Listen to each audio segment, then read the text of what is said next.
वन्दे गुरुन् पदद्वन्द्वम् भक्तवृन्दसमन्वितम् श्रीचैतन्यप्रभुं वन्दे नित्यानन्दसहोदितम् श्रीनन्दनन्दनं वन्दे राधिका चरणद्वयम् गोपीजनसमायुक्तं वृन्दावनमनोहरम् नवजलधरवर्णं चम्पकोद्भासिकर्णं विकसन्नलीननास्यं विस्फुरन्मन्दहास्यम् कनकरुचिदुकूलं चारुबरहावचूलं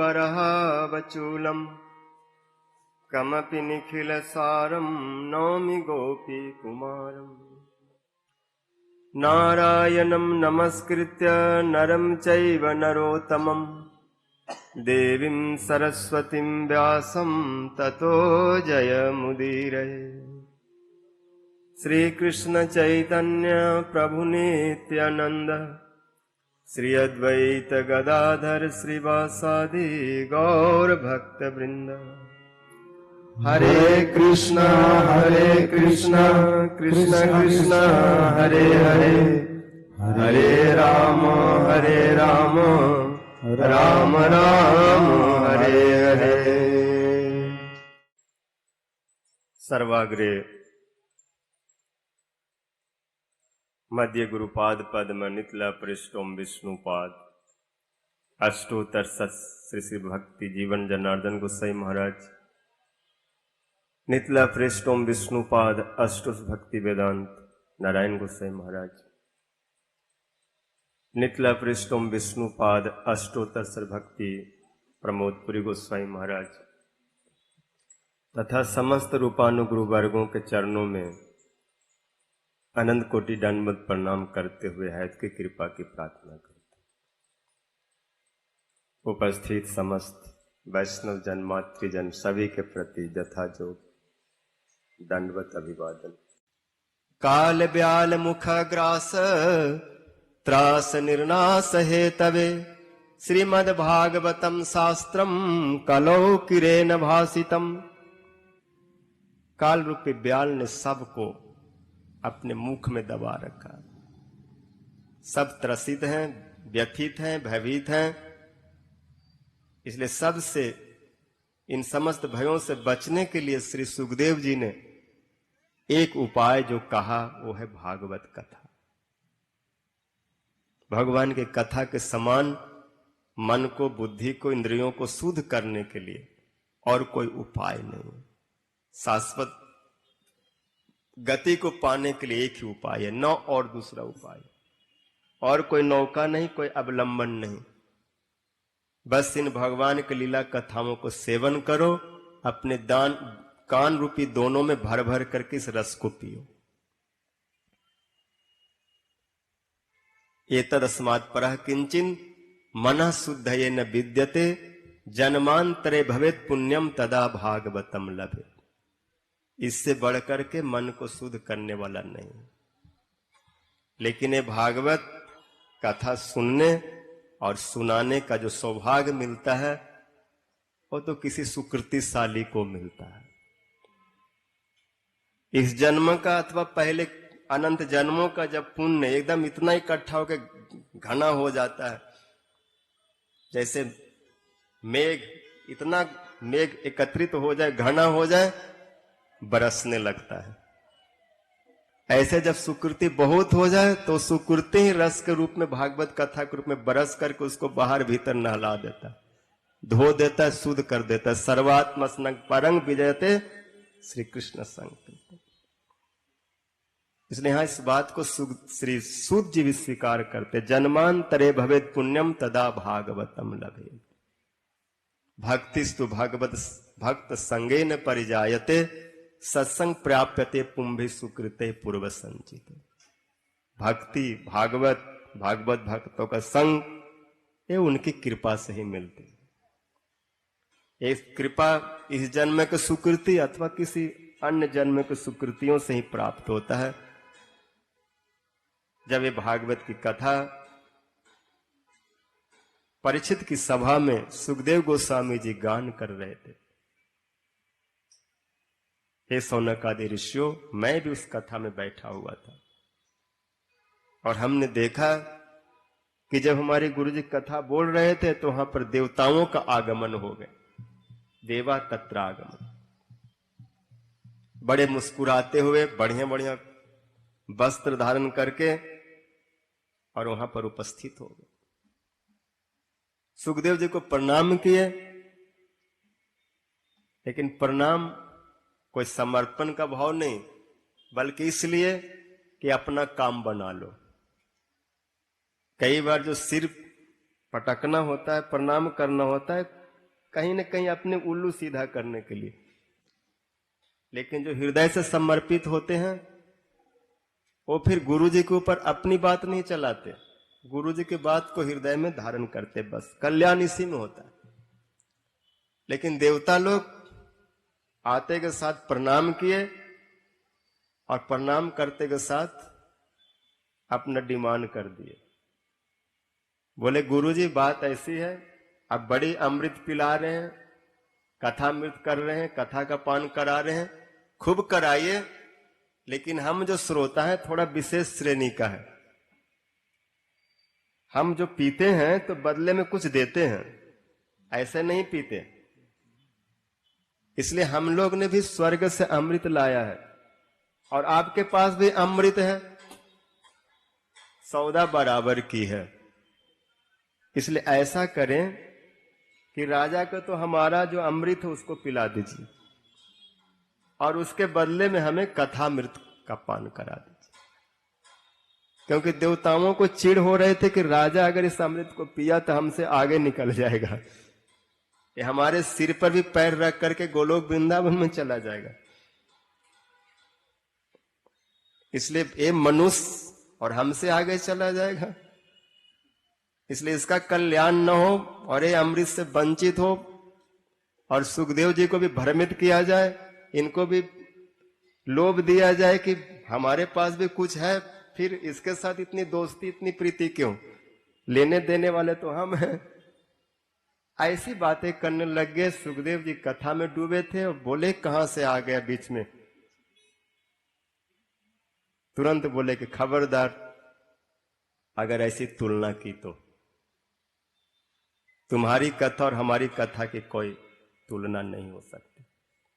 क्व कथा क्व सुधा लोके, क्व काच क्व मणिर्महा, कहां तुम्हारा अमृत और कहां कथामृत।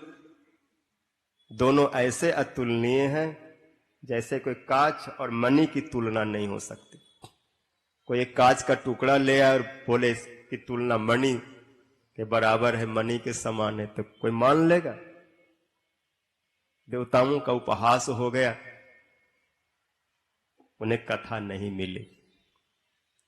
न मिलने का कारण था कि देवता लोग अभक्त हैं, बहुत होशियार है, ज्यादा चालाक है। और एक कहावत है बंगला में आती, चालाक गलाए डोरी। ज्यादा चालाकी करने से अपने गला में डोरी लगा करके झूल जाता है, रस्सी लगा कर। इसलिए श्रीमद् भागवती वार्ता सुरा नाम अपि दुर्लभ। जो कथा आप यहां भूमि पर बैठ करके मॉडल टाउन में और यहां सुन रहे हैं, एक कथा के लिए देवता लोग भी तरसते हैं।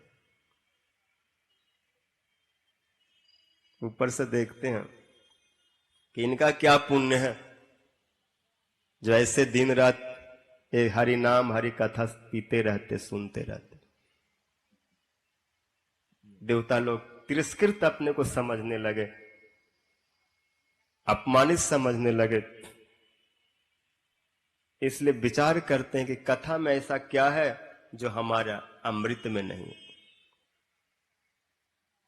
ब्रह्मा जी के पास गए, ब्रह्मा जी ने भी देखा कि 7 दिन कथा सुनने के बाद परीक्षित मुक्त होकर के गोलोक में चला गया। राजा मोक्षम तथा विच्छ पूरा धातापि विस्मिता, ब्रह्मा आदि को भी विस्मय हुआ। जो करोड़ों साधना चेष्टा से जिस धाम में जीव नहीं जा सकता, वो केवल 7 दिन श्रद्धा से कथा सुनकर के और चला गया। सतलोक में बहुत सारे शास्त्र हैं, बहुत सारे मीमांसा ग्रंथ हैं, वेद उपनिषद हैं, जिसमें कर्म कांड, ज्ञान कांड, योग कांड, पता नहीं कितने कितने विषयों का वर्णन है। उन सबको भी लगा कि वे भागवत हमसे ऊपर कैसे हो गया।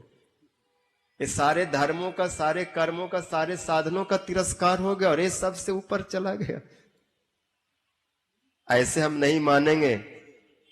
इस पर विचार हो, तुलना हो। फिर क्या था, सतलोक में तराजू बांधा गया, सतलोके तुला बंधवा, एक बहुत बड़ा धर्म कांटा लगाया गया है जिसके 2 पल्ले हैं। एक और जितने भी साधन थे, ज्ञान, योग, धर्म, कर्म, सब चढ़ गए, सब मोटे सोटे थे, चढ़ गए, बोले हम भागवत को ले बैठेंगे, हमसे ज्यादा कैसे होगा। ये ठीक नहीं।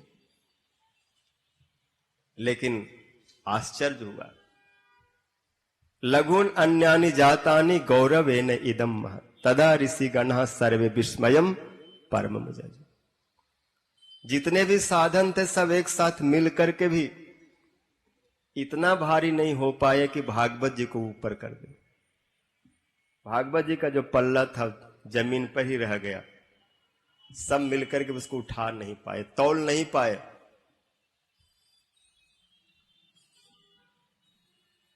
इसलिए सभी ऋषि मुनि देवता लोग, विचारक लोग विस्मित हो गए और सभी ने भागवत जी को प्रणाम किया। बोलो श्रीमद् भागवत महापुराण की जय। जब तक ये भागवत महापुराण है और इस पुराण में जो साध साधन का निर्णय है इस विश्व पर रहेगा, तब तक कोई भी साधन इससे बढ़ करके अपना चमत्कार नहीं दिखा सकता।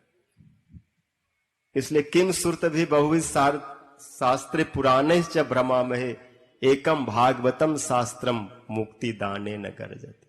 बहुत सारे शास्त्र, पुराण, वेद, वेदांत आदि ज्यादा सुनने से भ्रम ही पैदा होगा, क्योंकि सबका सार, सबका निचोड़ भागवत गर्जना कर रहे हैं कि मेरे शरण में आ जाओ और मैं वह स्थान, वह गति दूंगा जो जन्म मृत्यु काल आदि से परे का होगा, जहां पर जन्म मृत्यु जरा व्याधि का कोई प्रभाव नहीं।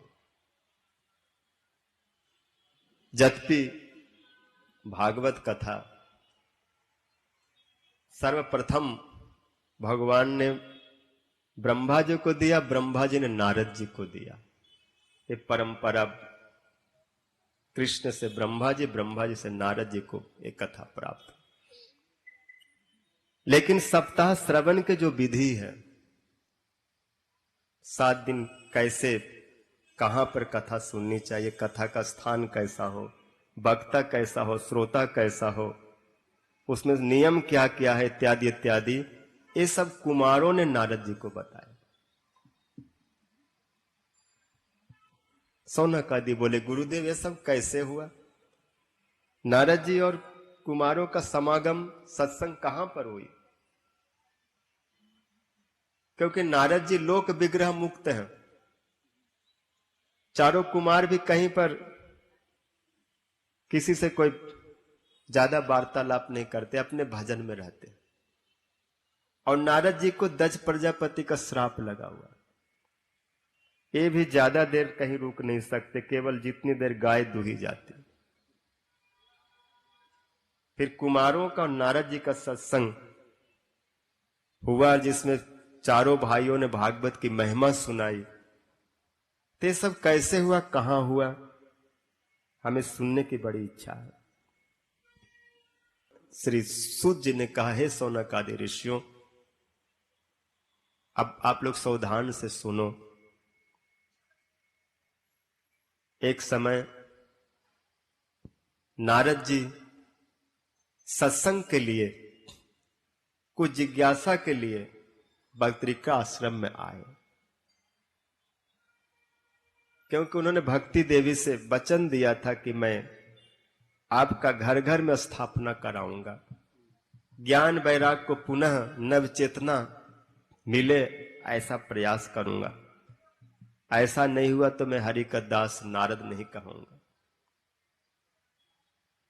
ये वचन दे करके और वो उपाय ढूंढ रहे थे कि किस उपाय से भक्ति की महिमा जगत में बढ़े, ज्ञान वैराग को पुनः अपना स्थान मिले, लेकिन उपाय कोई ठीक से बता नहीं पा रहा था।